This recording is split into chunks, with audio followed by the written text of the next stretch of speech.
When I met Charlene, I was 24 years old.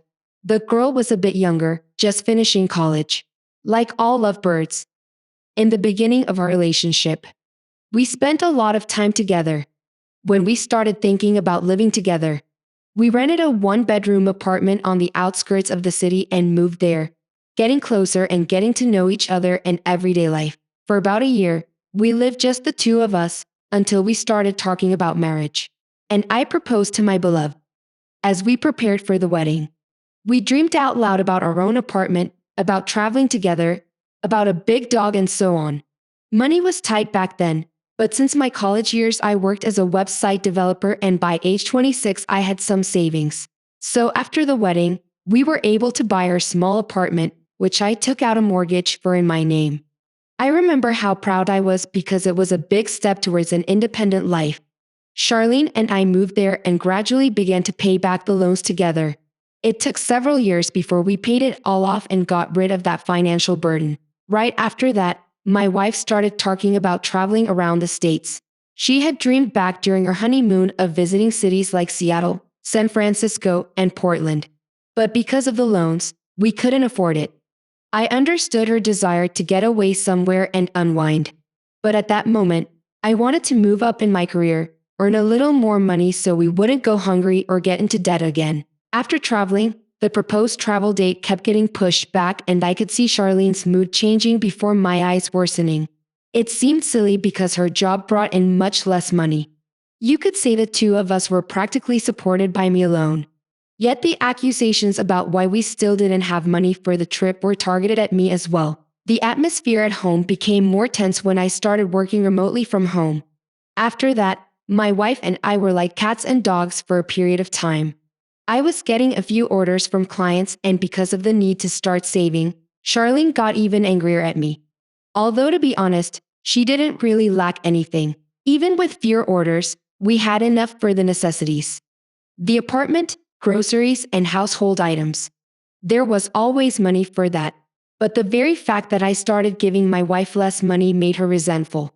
She took offense, but didn't openly express her grievances and put up with it. Then she simply stopped raising this topic as if no talk of a trip had ever taken place. At first, I was even glad and assumed that she understood my situation and had decided not to bring it up for the time being. The first alarm bell rang when she started coming home with bags of new clothes with a joyful face. Charlene announced that she had gotten a raise at work, and I didn't suspect anything ambiguous about it and sincerely rejoiced for her. Moreover, after this event, my wife seemed to blossom. She always smiled broadly when she saw me. She started cooking at home more often. She would dance while cleaning the house. Soon after that, she became actively going to the gym and getting massages at a new fitness center that opened near her home. Who would have thought that it was the mention of massages at the fitness center that would allow me to uncover the secret of my wife's change? In short, she started going to that fitness center every other evening, literally for 2 or 3 hours, and she really started working out hard there. She would come home tired with a bruise on her arm or on her leg. I told her to be more careful and naively offered to give her money for a personal trainer so she wouldn't overdo it with the exercises and hurt herself. Under his supervision, Charlene just shook her head no and explained that the bruises were not at all from the physical exertion, but from the massage. According to her, the massage at that center was the best in the city, and it allowed her to relieve physical tension from the body after workouts. So she had no intention of giving it up just because of a few bruises. Actually, it seemed strange to me that people could have bruises on their bodies after a massage. Yes, I admit that the masses could have taken the skin carelessly or accidentally used too much force, but the specialist's job is not to harm their client. That seemed weird that she came home with bruises so often on top of that. At one point, my back started hurting, especially in the area of my shoulder blades and near my neck. Since my job was website development, I spent a lot of time sitting, which negatively affected my posture. Impressed by Charlene's enthusiastic stories about the massage, I decided to also go to that fitness center for the service, hoping to relieve the pain in my back and also to see just how the masses performed. The massage if bruises were left so often. That's when the alarm bells really started ringing. The receptionist at the entrance cheerfully informed me that there were no massages there and never had been. There were dumbbells, medicine balls, and other sports equipment, but nothing more. Well, this is interesting. I thought at the time, after looking at other places that offered massages. I went and got one done elsewhere. I came home that evening when Charlene was already home.